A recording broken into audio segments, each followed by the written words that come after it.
Hello my dear students, फिर से एक बार आप सभी का स्वागत करता हूं। वेलकम करता हूं आपके अपने चैनल एस मैथमेटिक्स पर। मेरे सभी प्यारे विद्यार्थियों को राधे राधे, सीताराम, नमस्कार, जय हिंद, जय भारत।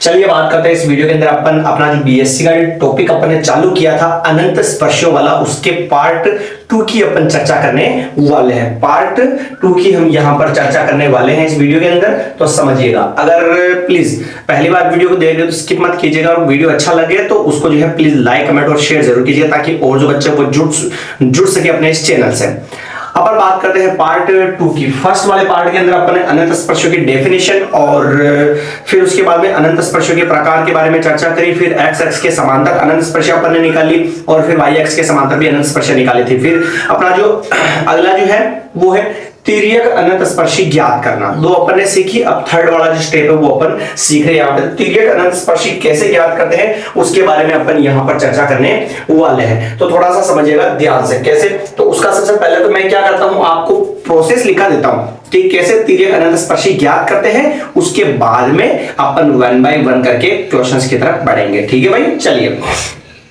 आराम से शांति से समझेंगे। मैं कह देता हूं कोई जल्दबाजी नहीं करनी है, चाहे दो सवाल ही पढ़े पर आपको समझ में आने चाहिए, बस वो बात है यहाँ पर। तिर्यक अनंत स्पर्शी कैसे ज्ञात करते हैं, तो माना कि n घात का कोई एक क्या है, बहुपद है। पहले स्टेप यहां पर देखना, माना कि n घात का कोई एक बीजीय वक्र है, तब पहली स्टेप क्या आएगी देखना। माना कि n घात का कोई अगर बीजीय वक्र है तो पहली स्टेप क्या आएगी वो देखना। तो n घात के पदों में क्या लिखेंगे, समझना ध्यान से। n घात के पदों में, वहां से आवाज भी बहुत आ रही है। n घात के पदों में, n घात के पदों में x बराबर तो 1 और y बराबर क्या रखते हैं, m। x बराबर 1, y बराबर m रखकर फाई nm ज्ञात करते हैं। y बराबर m रखकर, मैं इधर ही लिख दो है ना वापस, क्योंकि उधर थोड़ा अपन सवाल करेंगे तो ये प्रोसेस जरूरत पड़ेगी समझने के लिए, वापस तो बार बार नहीं लिख सकते हैं ना। y बराबर m रखकर फाई nm ज्ञात करते हैं, फाई nm ज्ञात करते हैं। सेकंड स्टेप में क्या होगा, n में से एक क्या कर दो प्यारे बच्चों, कम कर दो। n में से एक क्या कर दो, कम कर दो, यानी कि फाई n जो है ना यहां पे क्या आ जाएगा, फाई n माइनस 1 आ जाएगा। क्या आ जाएगा, n माइनस 1 आ जाएगा। तो वापस लिखूं, n माइनस 1 के n माइनस 1 घात के पदों में है ना, n माइनस 1 घात के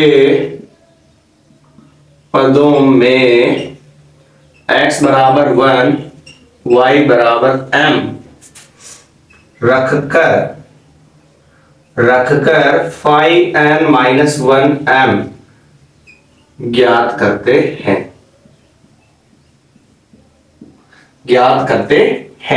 ठीक है, दोनों ही निकालेंगे। मैं कैसे प्रोसेस में सारा समझाऊंगा, आप आराम से निश्चिंत रहिए और समझिए इसको थोड़ा सा ध्यान से। फिर क्या करेंगे, फाई nm को 0 के बराबर रखकर m के मान ज्ञात करेंगे। जो अपन इस में फाई nm निकाला ना, थर्ड स्टेप है। थर्ड स्टेप में क्या करेंगे, फाई nm बराबर 0 रखकर किसका मान निकालेंगे, m के मान ज्ञात करते हैं। m के मान ज्ञात करते हैं। फिर चौथा स्टेप क्या आता है, m के मान ज्ञात करते हैं। उसके बाद में चौथा स्टेप आता है, जैसे माना कि m के मान कुछ भी हो सकते हैं ना, m जो है ना, m उसका क्या मान हो सकता है, m1 हो सकता है, m2 भी हो सकता है, m3 भी हो सकता है, m1 भी हो सकता है, m2 dot dot dot m, कितनी मान आ सकते हैं, n मान आ सकते हैं। ठीक है ना। अब इसके बाद में m के इन मानों के लिए संगत c का मान निम्न सूत्र से ज्ञात करते हैं। m के ये जो मान आएंगे ना, इनके लिए m के इन मानों के लिए, m के इन मानों के लिए, m के इन मानों के लिए संगत, 2 मिनट भाई, ये ज्यादा m के इन मानों के लिए संगत c का मान, संगत c का मान निम्न सूत्र से ज्ञात करते हैं, निम्न सूत्र से ज्ञात करते हैं। अब वो सूत्र क्या है? तो c बराबर 5, सॉरी क्यों लिख दिया मैंने, 5n-1 m, ये अपन ने कहा निकाला, ये देखो यह निकाला अपने, ठीक है ना। और बटेवा में आएगा 5-n-m, 5 यानी जो 5n जो अपन ने निकाला ना, उसका क्या कर देंगे? अवकलन कर देंगे। डेश का मतलब क्या होगा? अवकलन कर देंगे, ठीक है। यहां से किसका मान आएगा? c का मान आ जाएगा। फिर c का जो मान आएगा तो संगत c के मान जो है वो पता हो जाएगा, फिर उसके हिसाब से अनंत स्पर्शी अपन पता कर लेंगे। यहां तक हुआ क्लियर? चलिए अभी तो बहुत लंबा प्रोसेस हो गया भैया, आगे बढ़ते हैं। फिर माना m1 m2 डॉट डॉट क्या है? mn के संगत c के मान, के संगत c के मान, संगत c के मान c1 c2 dot dot dot क्या है? cn है। ऐसा मतलब m1 अगर मान अपन ने रखा तो c1 वैल्यू आई, m2 मान रखा c2 वैल्यू आई, 3 रखा तो c3 वैल्यू आई, n रखा तो cn वैल्यू आई, ठीक है ना। तो अलग अलग वैल्यूज प्राप्त होगी अपने को। तो अपन ने मान लिया c1 c2 डॉट डॉट ये ऐसे है, तो फिर इसकी अलग स्पर्शियां क्या होगी? तब अनंत स्पर्शी। समाधान पहली y बराबर c1 के लिए क्या होगा? तो m1x प्लस c1। दूसरे के लिए क्या होगा? y बराबर m2x प्लस c2। थर्ड के लिए क्या होगा? तो y बराबर m3x प्लस c3। और अगर 3 के लिए, n के लिए लिखूं मैं ऐसे ही, y n लिखूं क्या? यहां पर लिखने की जरूरत नहीं है। n के लिए क्या होगा? m n आ जाएगा और यहाँ पे x आ जाएगा और प्लस क्या आ जाएगा? c n आ जाएगा। तो आप ऐसे अनंत स्पर्शियां निकाल सकते हो। कौन सी अनंत स्पर्शियां होगी प्यारे विद्यार्थियों? तो ये होगी अपनी तिर्यक अनंत स्पर्शी का प्रोसेस है। करना क्या है? माना कि n घात का कोई बीजीय वक्र होगा, तो ये तो सवाल में दिया हुआ होगा, कोई दिक्कत वाली बात नहीं है। इसके बाद में फिर n घात के पदों में x बराबर क्या रखते हैं? 1 रखते हैं। n घात का जो पद होगा उसमें x बराबर तो 1 और y बराबर m रखकर उसको सोल्व करेंगे और फाई nm पता करेंगे। फिर उसके बाद में n में से 1 कम करो, यानी माना कि कोई 3 घात का बहुपद है, तो फिर अगले वाले स्टेप में क्या करेंगे? 3 में से 1 कम किया, क्या होगा? 2 घात। तो 2 घात के पदों में x बराबर तो 1 और y बराबर m रखकर फाई n माइनस 1 हम ज्ञात करेंगे। Clear is that? चलिए फिर आगे फाई nm को 0 के बराबर रखकर m की वैल्यू पता करेंगे, ठीक। उसके बाद में m के इन मानों के लिए संगत c का मान निम्न सूत्र से, इस सूत्र से ज्ञात करेंगे अपन, जिसके लिए c1 m1 के लिए क्या आएगा? c1, m2 के लिए c2, mn के लिए cn। तब उसकी अनंत स्पर्शिया क्या होगी? y बराबर m1x प्लस c1 और y बराबर m2x प्लस c2 ऐसे चलती जाएगी और nवे के लिए mnx प्लस cn हो जाएगा। ये था अपना प्रोसेस तिर्यक अनंत स्पर्शी का, ठीक है। ये तो पूरा प्रोसेस था। अब बात करते हैं अपन इसके क्वेश्चन की कि गुरुजी क्वेश्चन कैसे सॉल्व करेंगे अपन, ठीक है भाई। एक बार उठाइए इसका स्क्रीनशॉट, फिर अपन आगे बढ़ते हैं। और हाँ मेरे प्यारे विद्यार्थियों, प्लीज आपसे रिक्वेस्ट है कि आराम से समझे और थोड़ा प्रयास करें और थोड़ा सा कष्ट देखकर अगर वीडियो अच्छा लगे, क्लास आपको समझ में आए, अनंत स्पर्शियां आप निकाला सीख जाओ, तो फिर प्लीज जो है थोड़ा सा कष्ट देखकर जो वीडियो को जो है शेयर जरूर कर दीजिएगा। बस इतना सा जरूर कीजिएगा। बाकी लाइक कमेंट करो तो भी कोई दिक्कत नहीं, ना करो तो भी कोई दिक्कत नहीं, और आप चैनल को सब्सक्राइब करो या ना करो उससे भी कोई दिक्कत नहीं, प्लीज शेयर जरूर मारिएगा। बस इतना सा कष्ट देखिएगा जब भी आपका मन करे तभी। और वैसे अगर समझ में नहीं आवा तो शेयर का कोई दिक्कत है ही नहीं, क्योंकि समझ में नहीं आया तो फिर मजा नहीं आएगा, ठीक है। चलिए बात करते हैं क्वेश्चन की। क्वेश्चन है अपना, हाँ एक स्टार और डाल के एक लाइन और लिख लेते हैं ना अपन, थोड़ी सी, फिर बार बार कौन लिखेगा। यदि m के मान समान हो, m के मान जैसे इधर तो m1 m2 आ रहे हैं, m1 m2 का मतलब क्या हुआ? m की वैल्यू डिफरेंट है, अलग अलग है, ठीक है। पर अगर m की वैल्यू समान आ जाए, m की वैल्यू समान आ जाए, इक्वल आ जाए, तब यदि m के दो मान समान हो तब c का मान ज्ञात करने के लिए, यदि m के दो मान क्या हो बेटा, समान हो तब सी का मान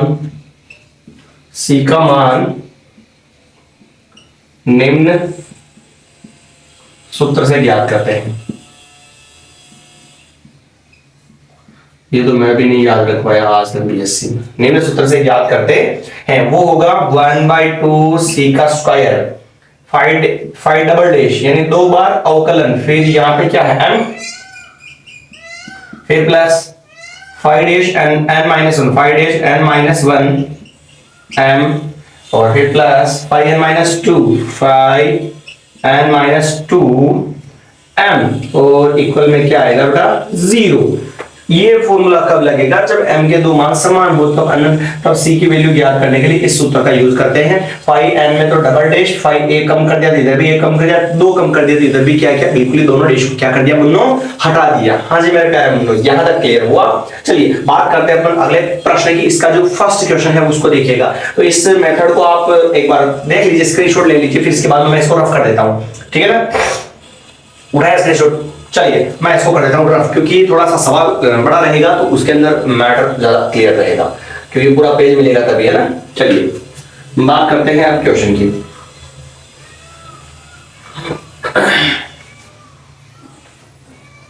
प्रोसेस आपको याद रखना पड़ेगा प्यारे बच्चों, अगर प्रोसेस याद नहीं है तो फिर मैटर सारा उलझ जाएगा, और उलझ गया तो सुलझने में काफी टाइम लगेगा, जब तक आपके पेपर भी हो जाएंगे। अपन कोई जल्दबाजी नहीं कर रहे, अपन नॉर्मल वे में चल रहे हैं। पिछली क्लास में अपन ने केवल x x के समांतर और y x के समांतर जो है अनंत स्पर्शियां निकालना सीखा था, और वो नॉर्मल चीज थी। नॉर्मल चीज थी बोले तो मतलब यानी कि वो लगभग 2-3 पेज का काम ही था, ज्यादा अपन ने पढ़ा नहीं है। जैसे अपन कहीं कोचिंग जाते हैं तो वो इतना पढ़ा अपन ने, बड़ी पूरी 1 घंटे की क्लास 1.5 घंटे की क्लास नहीं ली अपन ने ना, शांति से जो पढ़ेंगे वो क्लियर पढ़ेंगे।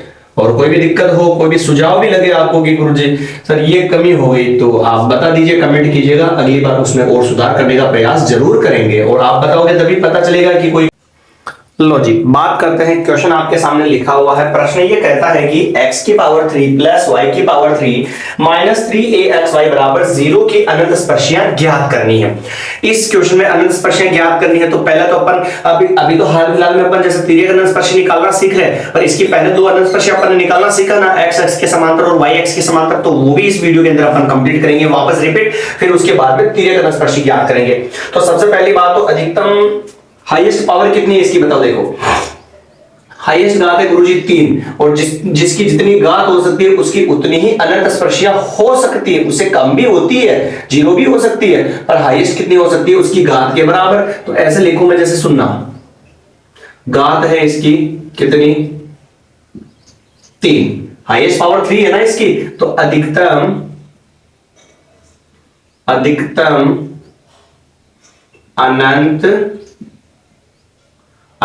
अनंत स्पर्शी या बराबर 3।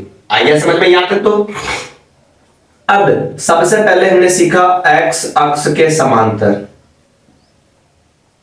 x अक्ष के समांतर अनंत स्पर्शी, समझना आराम से ना, स्पर्शीय। प्यारे बच्चों x के समांतर अनंत स्पर्शी निकालने के लिए हमने प्रोसेस क्या पढ़ा था? x के समांतर अनंत स्पर्शी निकालने के लिए हमने प्रोसेस क्या पढ़ा था, सुनना।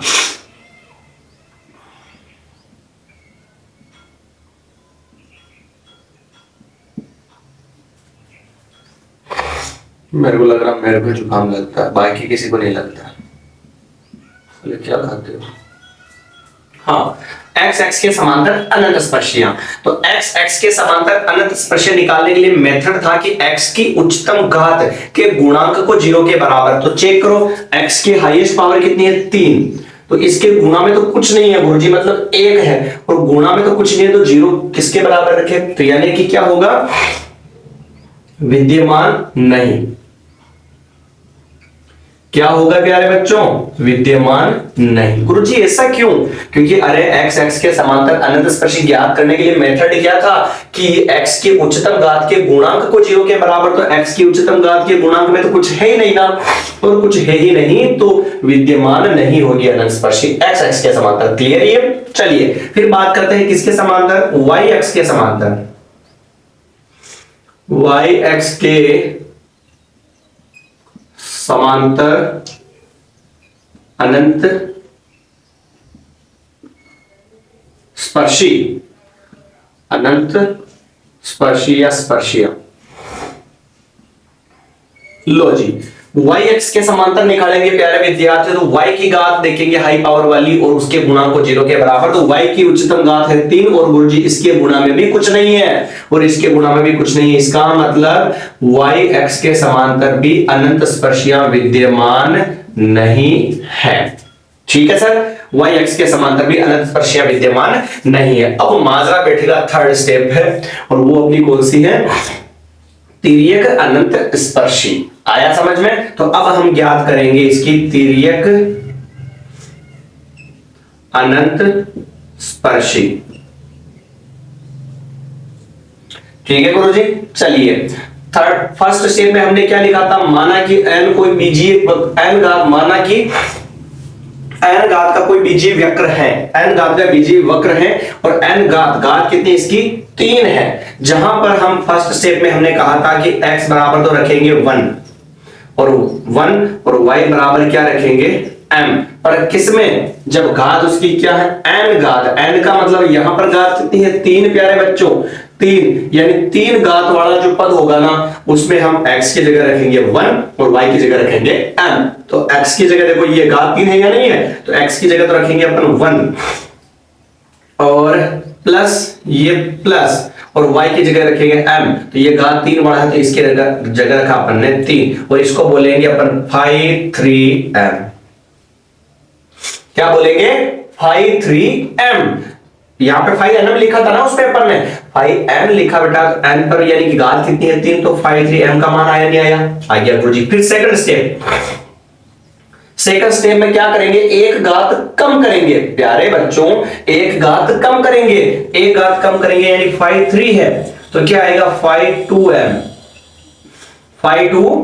आएगा और phi 2m आएगा। अब देखते हैं phi 2m में भी वही phi 2 यानी कि घात कितनी? 2।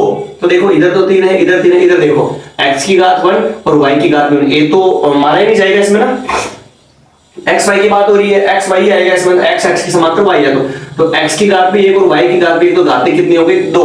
तो इसमें भी हम रखेंगे x बराबर 1 और y बराबर m रखेंगे। तो माइनस का तो -3 का 3, a का a, x की जगह रखा अपन ने 1 और इनटू m की जगह रखा, y की जगह रखा अपन ने m। तो आंसर हो गया इसका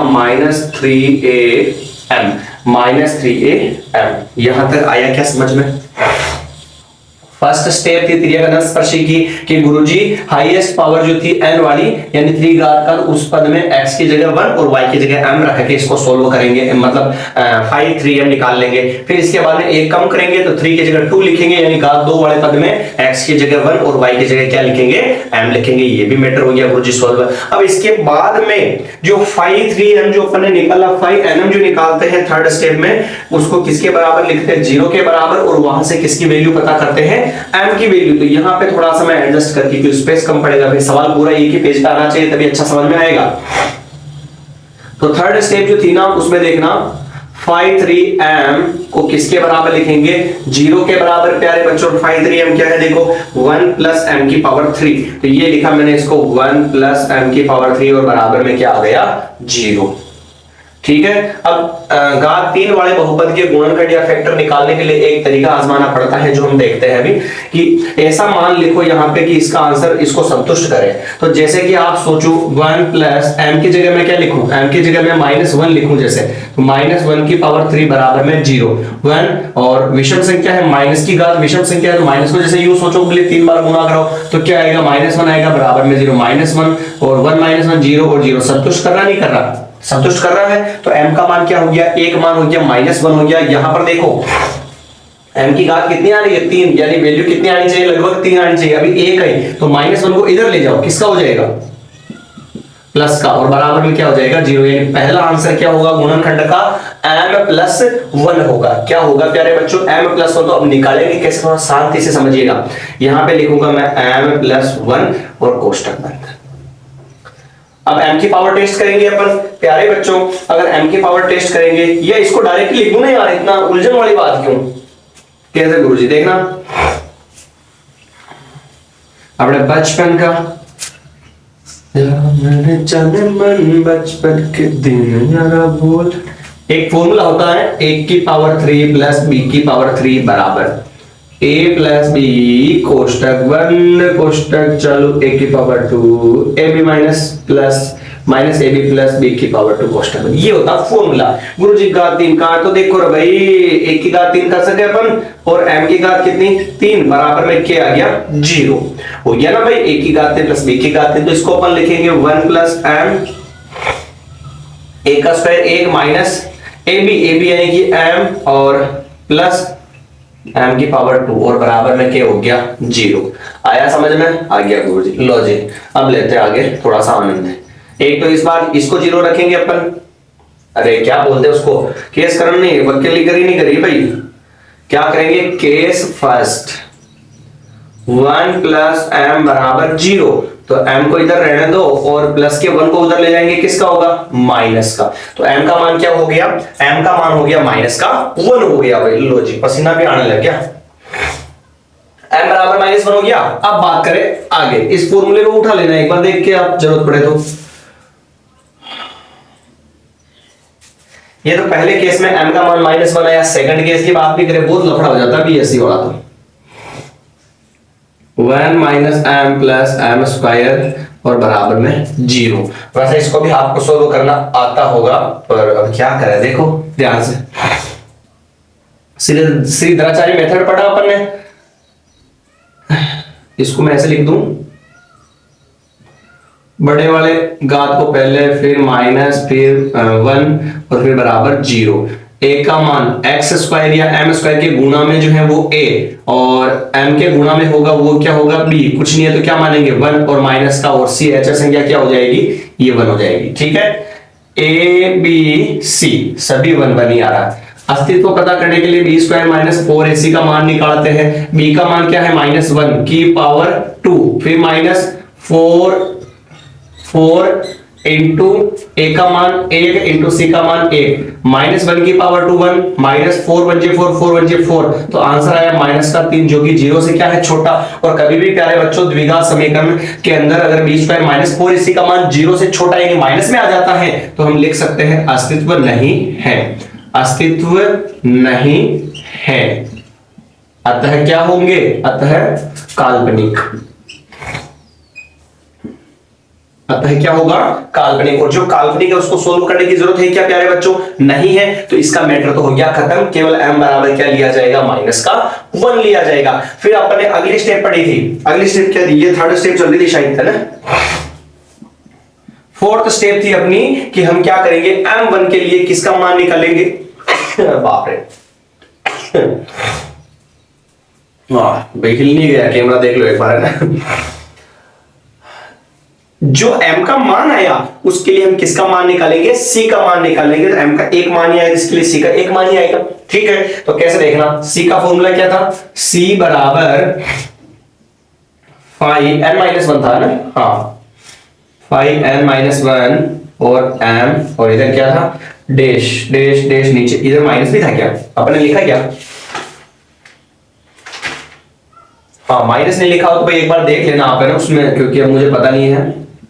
5-n और m, c के मान में यहां पे माइनस आएगा, आप देख लीजिएगा मैंने लिखवाया या नहीं लिखवाया। ठीक है, अब देखना ध्यान से, c बराबर -5n-1 में क्या लिखेंगे m। 5n-1 कहां है प्यारे बच्चों, देखो कहां गया रे, ये रहा, ये तो है 5-3 यानी कि ये वाला तो क्या है 5n वाला पद है और ये वाला क्या है 5n-1 वाला पद है। ये थोड़ा सा दिमाग में रखना भाई, ये है। तो इसमें m की जगह क्या लिखूंगा मैं, m की जगह क्या लिखूंगा, क्या आया था -1 आया था। तो देखना यहां पे एक बार ऐसे निकाल लूं क्या पद, चलो ठीक है 5-2 और m की जगह क्या है -1 है, φ2 बराबर, इसको दे देता हूं मैं समीकरण 1, और m की जगह रख रहा हूं मैं 1 माइनस का, तो -3am, -3 into a into m का मान -1, तो माइनस इंटू माइनस तो प्लस, 3 बन जाए 3 और 3a हो गया। φ2 a का मान φ' चाहिए, तो φ2 कितना है पहले वो चेक करो, सॉरी φ2 नहीं दे मुन्ना, क्या गुंडा बनेगा रे तुम। φ3m, पहले इसकी बात करें, φ3m क्या था, 1 प्लस m की पावर 3, थोड़ा सा यहाँ पे हार्ड लग सकता है आपको, ध्यान से समझिएगा ना, और समझ में नहीं आओ तो एक बार कमेंट कर दीजिएगा कहां पे दिक्कत हो रही है आपको। यहां तक क्लियर हुआ ना।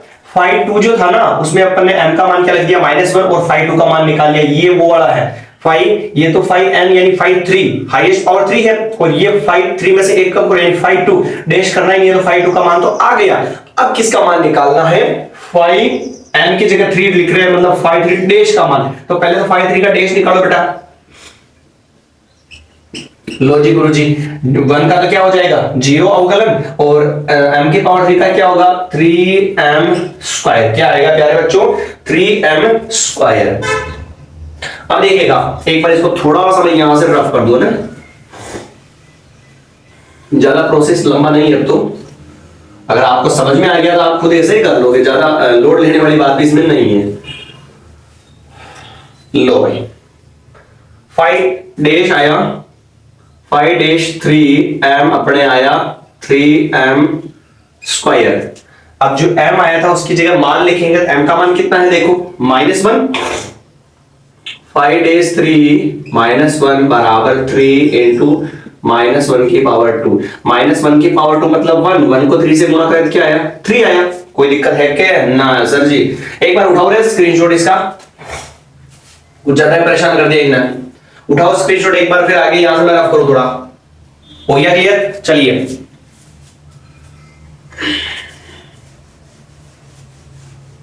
इसीलिए अपन ने इसको बाद में रखा, तेरे वनस्पति देखिए तो आप क्लास देख के बग जाते फर्स्ट वाले पार्ट में कि गुरुजी ये क्या पढ़ा दिया, इतना लंबा प्रोसेस, अरे भाई बीएससी है तो इतना तो पढ़ना ही पड़ेगा ना, कि छोटे बच्चों वाला सवाल थोड़ी है। चलिए अब समझिएगा, सी का मान निकालना समीकरण 1 से, समीकरण 1 से सी बराबर -5n-1, n-1 का मतलब समझना प्यारे बच्चों, कंफ्यूज मत हो जाना। n का मतलब तो हाईएस्ट पावर वाला यानी 3 की बात कर रहा है, n-1 मतलब उससे एक कम वाले की बात कर रहा है, मतलब 2 वाले की बात कर रहा है। इसका मान कितना है 3a है, तो क्या आया 3a आया, क्या आया प्यारे बच्चों 3a आया, क्या आया 3a आया। चलिए फिर बटेवा 5-nm, 5-nm ये था, 5 ये कितना आया, लो जी 3 आ गया। m भी था क्या इसमें यार, ये छोड़ तो नहीं किया,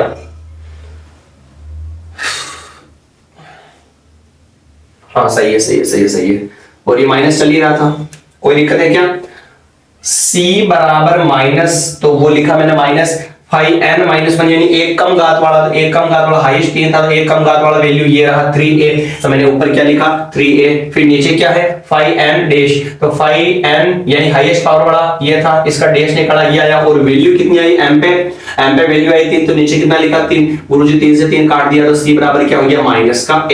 ये किसकी वैल्यू आई c की, लो जी हो गया कबाड़ा यही पे, अनंत स्पर्शी,